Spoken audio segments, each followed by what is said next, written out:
Clue today news కి స్వాగతం. సంగారెడ్డి పట్టణంలోని సంజీవ్ నగర్ 8వ వార్డులో కాంగ్రెస్ పార్టీ బలపరిచిన అభ్యర్థి భూమేష్ కౌన్సిలర్ మున్సిపల్ ఎన్నికల ప్రచారంలో భాగంగా సంజీవ్ నగర్ లో గుడి దగ్గర కాంగ్రెస్ కార్యకర్తలతో మాట్లాడి ప్రతి సమస్య తెలుసుకుని ప్రతి ఒక్కరికి సానుకూలంగా ప్రతి మాట విని కాంగ్రెస్ పార్టీకి ఓటు వేసి తనను గెలిపించమని కోరారు. గెలిపించిన తర్వాత ప్రతి ఒక్క పనిని కాంగ్రెస్ పార్టీ పెద్దలతో మాట్లాడి ప్రతి ఒక్క సమస్యను పరిష్కరిస్తానని అన్నారు. కార్యక్రమంలో కాంగ్రెస్ నాయకులు కార్యకర్తలు పాల్గొన్నారు.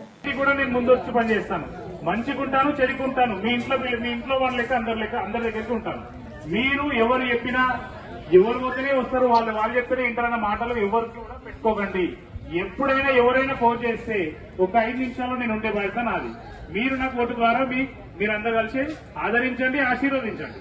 దాని తర్వాత నేను 5 సంవత్సరాలు మిమ్మల్ని నేను చూసుకుంటా అంటే పర్టికులర్ గా అంతా అన్ని వర్క్స్ ఏవైతే ఉన్నాయో ప్రతి ఒక్క వర్క్.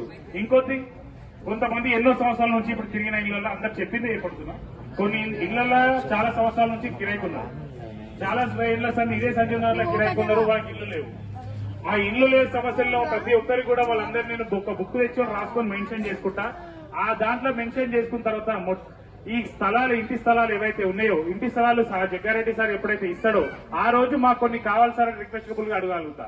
ప్రతి కాలనీకి ఎన్ని పోయినా ఉన్న కాలనీస్ లో అన్ని కాలనీలలో ఉన్నారు కాబట్టి ఎన్ని అడిగినా మా దగ్గర కొంచెం గరీబ్ ప్రజలు ఎక్కువ ఉంటారు సార్. మా దగ్గర మా చెందులు చాలా మంది ఎక్కువ ఉంటారు సార్. మాకు ఒక 10 ఇచ్చేతానో 20 ఇచ్చేతానో మా ఇళ్లలో అందరూ బాగుంటారు సార్ అని అడిగేసి సార్ దగ్గరికి తెచ్చే బాధ్యత నాది. వేరే వార్డులల్లో పెద్ద పెద్ద ఇళ్లున్న దగ్గర వాళ్ళకి లేకపోయినా నడుస్తుంది. లేని కాలనీలో మా కాలనీస్ ఉన్నాయి సార్. మా కాలనీలో అందరూ పని చేస్తున్న వాళ్ళం, బతుకు చేస్తున్నాం. వాళ్ళ కోసం మేము ఏదైనా అడుగుతాం. ఒక 10 వచ్చేతానే ఇంకో 10 అడుగుతాం. అడిగేటట్టు నేను అడుగుతాను. నేను 100% సార్ని అడుగుతాను. నేను అడగాలనుకుంటే నాకు పవర్ ఉండాలి. పవర్ ఉండాలంటే నేను కౌన్సిలర్ కావాలి. నేను కౌన్సిలర్ కావాలంటే మీరు ఓటేయాలి. మీరు ఓటేయాలంటే మీతో పాటు మీ ఇంట్లో పిల్లగాడని చెప్పేసి మీరు ఇంకో 5 మందికి ఓటేపియాలి. ఈ వాళ్ళే కాదు, మా కాలనీ రెడ్డి కాలనీ తెలిసిన వాళ్ళు ఉంటారు, తెలిసిన అక్క వాళ్ళు ఉంటారు, ఇక్కడ చుట్టుపక్కల పని. ప్రతి ఒక్కరి ఇంట్లో మనం ఏదో పని చేసుకుంటేనే కుదురుతుంది. ఏ పని చేయకుండా ఇంట్లో కుదరలేకపోతాం.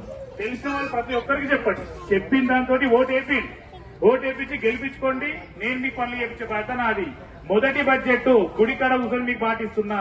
మొదటి బడ్జెట్ ఏదున్నా ఎప్పటి వరకు ఈ 3 సంవత్సరాలు 5 సంవత్సరాలు, రాబోయే కాలంలో 5 సంవత్సరాలు 8 సంవత్సరాలు ఉంటది మన ప్రభుత్వము. ఇప్పటికైతే 3 సంవత్సరాలు ఏదైతే ఉందో ఆ 3 సంవత్సరాల్లో వచ్చే బడ్జెట్, కాంగ్రెస్ నుంచి వచ్చే బడ్జెట్ ఏదైతే ఉందో మన కాలనీకి నేను పెట్టి చేపించే బాధ్యత నాది.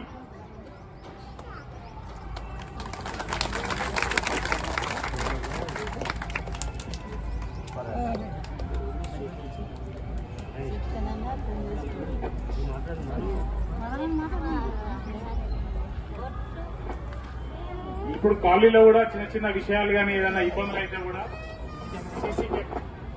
సీసీ కెమెరాలు కూడా మొత్తం మన వీధంతా మొత్తం సీసీ కెమెరాలు మొత్తం ఫిట్ చేసుకుంటామమ్మా. ఆ ప్రభుత్వంతో మాట్లాడుకొని ఆ డిపార్ట్మెంట్ ఏదైతే ఉందో మాట్లాడేసుకుని సీసీ కెమెరాలు మనం పెట్టేసుకుంటే మనకు ఎక్కడ ఏమవుతుంది, ఎక్కడ ఎటువంటి ఇబ్బంది కాకుండా అందరూ క్షేమంగా ఉండాలని చెప్పేసి